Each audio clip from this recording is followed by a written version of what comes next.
Hello friends, आपका एक बार फिर से स्वागत है हमारे YouTube channel education for all में।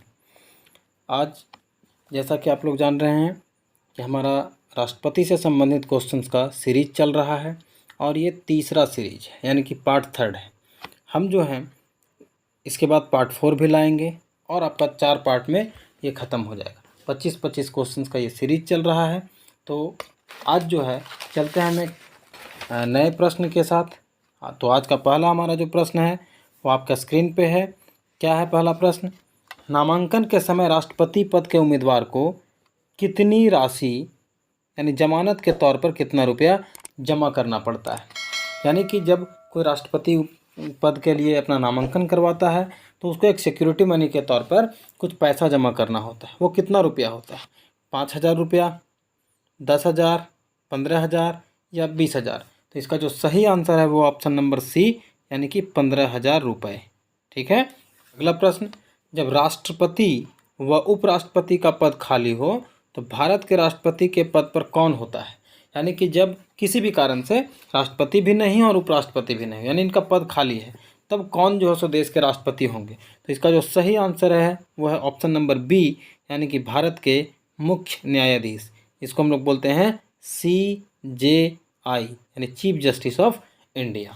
ठीक है।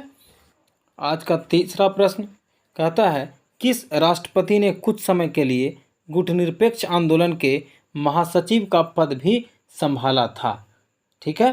तो यहाँ पे कहता है कि गुटनिरपेक्ष आंदोलन, जिसको इंग्लिश में बोलते हैं नॉन अलाइन मूवमेंट, NAM, तो इसका जो है महासचिव का भी पद जो है सो संभाला था। तो इसका जो सही आंसर है वो क्या है? ऑप्शन नंबर सी, ज्ञानी जैल सिंह। ठीक है। अगला प्रश्न, निम्न में से किसे भौगोलिक क्षेत्र को अनुसूचित क्षेत्र घोषित करने का संवैधानिक अधिकार है? तो कहता है अगर कोई क्षेत्र है उसको अगर अनुसूचित क्षेत्र घोषित करना है तो जो है तो वो अधिकार किसको मिला हुआ है? क्या प्रधानमंत्री को, राष्ट्रपति को, राज्यपाल को या मुख्यमंत्री को? तो इसका जो सही आंसर है वह ऑप्शन नंबर ए यानी कि राष्ट्रपति को। यानी राष्ट्रपति चाहें तो किसी क्षेत्र को जो है सो अनुसूचित क्षेत्र के रूप में घोषित कर सकते हैं। अगला प्रश्न, भारत के पहले राष्ट्रपति के रूप में डॉक्टर राजेंद्र प्रसाद का चुनाव किसने किया था? यानी कि जब चुनाव होता है तो क्या भारत की संसद ने उनका चुनाव किया था? यहाँ ने संविधान सभा ने किया था, या भारत की जनता ने किया था, या निर्वाचन मंडल ने किया था? तो इसका जो सही आंसर है वो है ऑप्शन नंबर सी यानी कि संविधान सभा। राष्ट्रपति के तौर पर डॉक्टर राजेंद्र प्रसाद का जो पहली बार जो चुनाव हुआ था वो संविधान सभा ने किया था। अगला प्रश्न, भारत के उपराष्ट्रपति अपना त्याग पत्र किसे सौंपते हैं?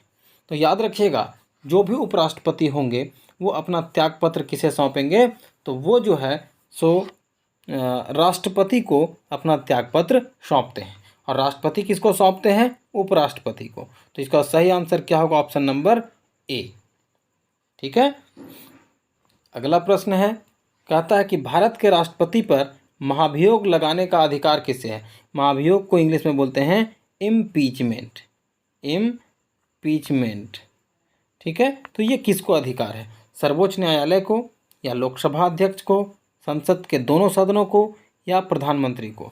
तो कहता है देखिए, इसका जो सही आंसर है वो ऑप्शन नंबर सी यानी कि संसद के दोनों सदनों को। दोनों सदन मतलब लोकसभा को भी और राज्यसभा को भी।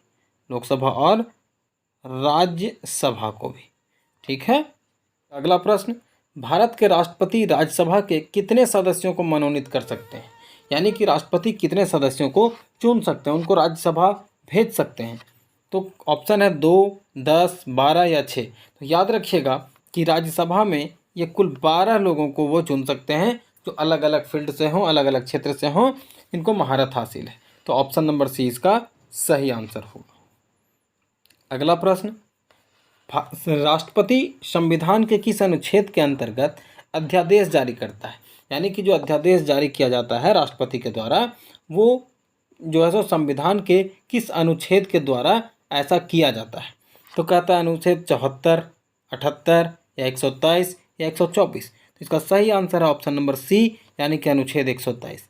राष्ट्रपति जो हैं अनुच्छेद 127 के तहत जो है वो क्या करते हैं, अध्यादेश जारी कर सकते हैं, ऐसा उनको अधिकार मिला हुआ है। अगला प्रश्न, राष्ट्रपति किस स्थिति में अध्यादेश जारी कर सकते हैं? आपातकाल की स्थिति में, या वित्तीय आपातकाल में, या सदन के अधिवेशन में न रहने की स्थिति में, या लोकसभा के अधिवेशन में न रहने की स्थिति में? तो इसका जो सही आंसर है वो ऑप्शन नंबर सी, यानी कि सदन के अधिवेशन में न रहने की स्थिति में राष्ट्रपति जो है सो आपातकाल जारी कर सकते हैं, अध्यादेश जारी कर सकते हैं। अगला प्रश्न है, भारत के राष्ट्रपति के पास कौन सी वीटो शक्ति है? एक वीटो मतलब एक स्पेशल पावर होता है, वो कौन सा है? क्या पूर्ण निषेध, या निलंबित निषेध, या पॉकेट वीटो, या ये सभी प्रकार के वीटो उनके पास है? तो इसका सही आंसर है ऑप्शन नंबर डी, यानी कि ये जो ऊपर तीनों वीटो दिए गए हैं तो तीनों उनके पास जो सो पावर है, ऐसा उनको शक्ति मिला हुआ है। अगला प्रश्न है, भारत के राष्ट्रपति ने जिस एकमात्र मामले में वीटो शक्ति का प्रयोग किया था वह क्या था? क्या वो हिंदू कोड बिल पर था, या पेप्सू विनियोग विधेयक था, या भारतीय डाकघर संशोधन अधिनियम था, या दहेज प्रतिपेदक विनय विधेयक था? तो कहता है कि इसका जो सही आंसर है प्रतिपेदक नहीं, ये प्रतिषेधक विनय विधेयक था।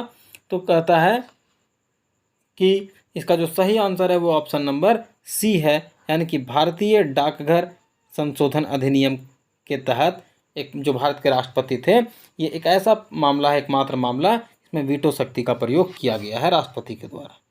अगला प्रश्न, राष्ट्रपति लोकसभा के कितने सदस्यों को मनोनीत कर सकते हैं? जैसे अभी हमने पीछे देखा था कि राज्यसभा में जो है वो 12 सदस्यों को मनोनीत कर सकते हैं, तो लोकसभा में कितने सदस्यों को मनोनीत करेंगे? तो इसका आंसर है ऑप्शन नंबर सी, यानी कि 2 सदस्यों को। और दोनों कहाँ से होंगे? दोनों के दोनों जो है वो एंग्लो इंडियन होंगे। कैसे होंगे? Anglo Indian. ठीक है। अगला प्रश्न है कि यहाँ पे कहता है कि राष्ट्रपति किस अनुच्छेद के अंतर्गत संघीय परिषद की सलाह मानने के लिए बाध्य हैं? यानी कि अगर जो संघीय परिषद है, जो केंद्रीय मंत्रिमंडल है, वो अगर कुछ भी सलाह देता है तो वो राष्ट्रपति को मानना बाध्य हो जाता है, वो उनको ना चाहते हुए उसको मानना पड़ता है। तो ये किस अनुच्छेद के तहत? अनुच्छेद 74, अनुच्छेद 85, अनुच्छेद 86 या अनुच्छेद 101? तो इसका सही आंसर है ऑप्शन नंबर ए, यानी अनुच्छेद 74। निम्नलिखित में से किसकी नियुक्ति भारत के राष्ट्रपति नहीं करता है? तो नहीं करता है में आपसे पूछा गया है, तो याद रखिएगा कि प्रधानमंत्री, राज्यपाल, मुख्य निर्वाचन आयोग या फिर उपराष्ट्रपति। तो यहाँ पे आपसे पूछा गया है कि किनकी नियुक्ति भारत के राष्ट्रपति नहीं करते हैं? तो प्रधानमंत्री की भी करते हैं, राज्यपाल का भी, और मुख्य निर्वाचन आयोग का भी, यानी ऑप्शन नंबर डी इसका सही आंसर है। उपराष्ट्रपति की नियुक्ति राष्ट्रपति नहीं करते हैं। अगला प्रश्न है, निम्नलिखित में किसकी नियुक्ति भारत के राष्ट्रपति करता है? देखिए, पीछे पूछे थे कि किसकी नहीं करते हैं, और अभी कहता है कि किसकी नियुक्ति भारत के राष्ट्रपति कर सकते हैं। तो भारत के महान्यायवादी की भी नियुक्ति करते हैं, नियंत्रक एवं महालेखा परीक्षक की भी नियुक्ति करते हैं, एक राज्य के राज्यपाल की भी करते हैं, और यहाँ पे चौथा जो ऑप्शन है वो कहता है कि इन उपरोक्त सभी। तो इसका सही आंसर है ऑप्शन नंबर डी, यानी कि इन सभी, ये तीनों की नियुक्ति जो है वो भारत के राष्ट्रपति करते हैं। अगला प्रश्न, केंद्रीय मंत्रिमंडल के मंत्रियों की नियुक्ति कौन करता है? क्या प्रधानमंत्री करते हैं, या राष्ट्रपति करते हैं, या प्रधानमंत्री की सलाह पर राष्ट्रपति करते हैं, या इनमें से कोई नहीं? तो देखिए, इनकी नियुक्ति तो करते हैं राष्ट्रपति, लेकिन कहता है किनकी सलाह पर करते हैं? तो प्रधानमंत्री की सलाह पर। तो इसलिए हमारा ये भी नहीं होगा और ये भी नहीं होगा। अगर ये नहीं रहता ऑप्शन नंबर सी, तो हमारा ऑप्शन नंबर बी होता। लेकिन इसका सही आंसर क्या होगा? ऑप्शन नंबर सी, यानी कि प्रधानमंत्री की सलाह पर राष्ट्रपति जो है सो नियुक्ति करते हैं। अगला प्रश्न है, भारत के राष्ट्रपति की मर्जी तक निम्नलिखित में से कौन अपने पद पर रह सकता है? यानी कि अगर भारत के राष्ट्रपति चाहें कि इसको रखना है, इस पद पे बनाए रहना है तो रखेंगे, अगर उनको लगता है इनको हटा देना है तो हटा देंगे। तो ऐसा किसके साथ है? क्या सर्वोच्च न्यायालय के न्यायाधीश, या फिर चुनाव आयुक्त, राज्यपाल, या लोकसभा अध्यक्ष? तो इसका जो सही आंसर होगा वह ऑप्शन नंबर सी, यानी कि राज्यपाल।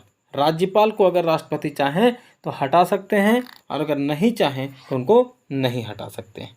ये उनके मर्जी के ऊपर निर्भर करता है कि किसको इस पद पे रखना है या नहीं रखना है। ठीक है, तो ऑप्शन नंबर सी इसका सही आंसर होगा। कहता है वित्त बिल के लिए किसकी पूर्व स्वीकृति आवश्यक है, यानी जो मनी बिल होगा उसके लिए किससे स्वीकृति लेना आवश्यक है, प्रधानमंत्री से, वित्त मंत्री से, भारत के राष्ट्रपति से या किसी की नहीं। तो कहता है कि इसमें सही आंसर होगा ऑप्शन नंबर सी, यानी कि भारत के राष्ट्रपति से। कंफ्यूज मत कीजिएगा वित्त मंत्री, क्योंकि वित्त मंत्री यहाँ पर आपको लगेगा कि मनी बिल का बात हो रहा है, यानी पैसा से संबंधित है, तो ये जो है सो वित्त मंत्री का बात होगा, लेकिन ऐसा नहीं है। यहाँ पे पूर्व स्वीकृति जो है वो भारत के राष्ट्रपति से ली जाती है। आज का अगला प्रश्न है संसद का अधिवेशन बुलाने का काम किसका है। ठीक है, प्रधानमंत्री का, संघीय मंत्रिपरिषद का, लोकसभा अध्यक्ष का या राष्ट्रपति का। इसका सही आंसर है ऑप्शन नंबर डी, यानी कि राष्ट्रपति का। अगला प्रश्न है भारत के राष्ट्रपति ने आर्थिक संकट की घोषणा कब की थी, यानी भारत में आर्थिक जो है सो आपातकाल कब लगा था। क्या 1962 में, 1971 में, 1975 में या कभी नहीं। तो याद रखिएगा ये आपको क्वेश्चन कंफ्यूज करने के लिए दिया गया है, क्योंकि आज तक भारत में राष्ट्रपति ने कभी भी आर्थिक संकट की घोषणा नहीं की है, यानी ये तीनों ऑप्शन में से एक भी सही नहीं होगा। ऑप्शन नंबर डी इसका सही आंसर होगा, यानी कभी नहीं। अगला प्रश्न भारत के किस मुख्य न्यायाधीश ने कुछ समय के लिए भारत के राष्ट्रपति के पद का कार्य किया था, यानी कि अभी हम लोग पढ़े थे पहले ही कि अगर राष्ट्रपति और उपराष्ट्रपति कोई भी ना हो, अपने पद से हटे हुए हों, तो उस समय जो देश के CJI होते हैं, यानी चीफ जस्टिस ऑफ इंडिया होते हैं, या आप कह सकते हैं मुख्य न्यायाधीश होते हैं, वो जो है सो हमारे देश के राष्ट्रपति का कार्यभार संभालते हैं। तो कहता है इनमें से कौन सा ऐसा न्यायाधीश है जो बाद में भारत के राष्ट्रपति भी बने थे कुछ समय के लिए। तो इसका सही आंसर होगा ऑप्शन नंबर सी, यानी कि न्यायमूर्ति M हिदायतुल्लाह। ये जो है कुछ समय के लिए राष्ट्रपति भी बने थे और ये भारत के मुख्य न्यायाधीश भी थे। अगला प्रश्न है राष्ट्रपति किस विधायक को पुनर्विचार के लिए नहीं लौटा सकता है, यानी कि देखिए कुछ विधेयक ऐसे होते हैं जिसको वो लौटा सकते हैं, लेकिन यहाँ पूछा किस विधायक नहीं, ये हमारा क्या होगा, ये मिस्टेक है, ये होगा विधेयक। तो किस विधेयक को पुनर्विचार के लिए नहीं लौटा सकता है, तो क्या है ऑप्शन नंबर जो इसका बी है, यानी कि धन विधेयक, इसको हम लोग कहते हैं मनी बिल, उसको जो है सो ये पुनर्विचार के लिए वापस नहीं कर सकते हैं, लौटा नहीं सकते हैं। आज का आखिरी प्रश्न यदि राष्ट्रपति द्वारा किसी विधेयक को पुनर्विचार के लिए लौटाया जाता है तो वह किस विधि का प्रयोग करता है। ठीक है, तो क्या पॉकेट वीटो का, क्या निलंबनकारी वीडियो नहीं निलंबनकारी वीटो का, या फिर आपसे पूछा है अनियांत्रिक वीटो का, या इनमें से कोई नहीं। तो इसका जो सही आंसर है वह ऑप्शन नंबर बी, यानी कि निलंबनकारी वीटो का जो है सो ये इस्तेमाल करते हैं अगर वो किसी विधेयक को पुनर्विचार के लिए लौटा देते हैं तब। तो ये था हमारा आज का सेशन और इसमें हमने कुल मिलाकर के 25 क्वेश्चंस किया और ये हमारा पार्ट थर्ड था और इसके बाद कल जो है फिर हम लोग पार्ट 4 में आएंगे और पार्ट 4 में कुल मिलाकर के हमारा 100 क्वेश्चंस का सीरीज कंप्लीट हो जाएगा। और इसको देखने के बाद मैं गारंटी के साथ कह सकता हूं कि आपका एक भी क्वेश्चंस राष्ट्रपति से संबंधित किसी भी एग्ज़ाम में नहीं छूटेगा, क्योंकि ये जितने भी क्वेश्चंस आप देख रहे हैं ये कभी ना कभी किसी न किसी एग्ज़ाम्स में पूछे गए हैं। ठीक है, तो आपने अपना जो बहुमूल्य समय दिया उसके लिए आपका बहुत बहुत धन्यवाद। फिर हम मिलते हैं एक नए सेशन में नए